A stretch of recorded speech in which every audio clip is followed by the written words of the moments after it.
Alors bonjour, je m'appelle Julien et je suis responsable du magasin au musée Overlord Museum à Colleville-sur-Mer.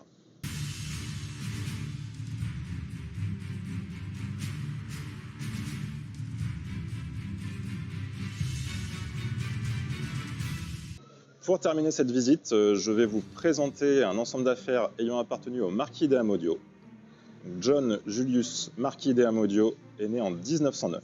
Il s'engage dans la RAF et aura une formation sur Lancaster, qui est vraiment le bombardier lourd de la Royal Air Force, quadrimoteur.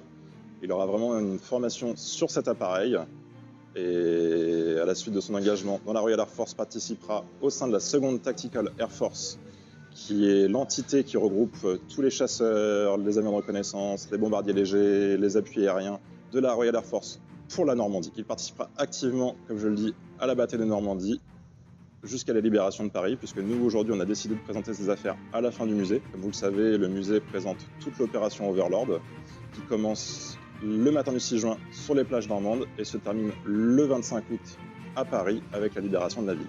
Pour la petite histoire, il sera pris en photo sous l'Arc du Triomphe en face de la tombe du soldat inconnu le 25 août lors de la libération de Paris, en compagnie d'une partie de l'état-major de la victoire, à savoir le général Omar Bradley et le général Dwight Eisenhower, commandant suprême des forces alliées. Donc ici, à la fin du musée, on peut retrouver 3 pièces d'uniforme importantes du marquis de Amodio.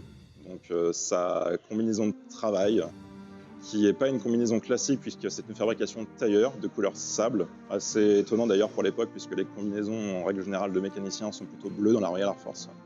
On retrouvait également son ensemble de battle dress qui était porté majoritairement à partir de 42, 43 et surtout en 44 par tous les pilotes de la Royal Air Force. Et on retrouve aussi sa tenue de sortie, qui était plus utilisée en grande pompe. C'est ce genre d'uniforme qu'il devait porter très certainement le jour du 25 août lors de la libération de Paris. Donc ces effets ont été acquis directement auprès du marquis de Amodio en 98, qui a rencontré directement Nicolas Leloup et Michel Leloup pour leur donner ces affaires. Donc vraiment le musée a fait l'acquisition de ces pièces en 98. Et chose assez extraordinaire, il y a 4 mois environ, le musée a découvert que d'autres pièces ayant appartenu au marquis de Amodio avaient été retrouvées. On a pu rentrer en début d'année dans les collections du musée le harnais de parachute du marquis d'Amodio, son parachute ventral, ainsi que son bending roll, tout bien marqué au Flight Lieutenant de Amodio, 2nd Tactical Air Force.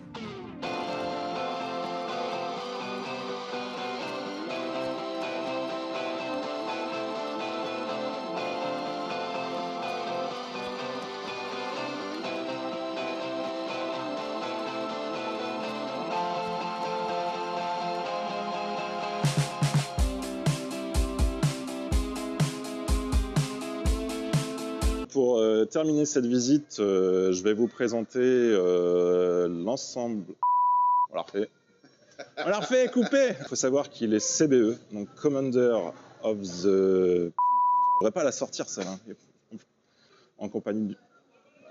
Vas-y. Parce que c'est pas le 25 20, mais c'est...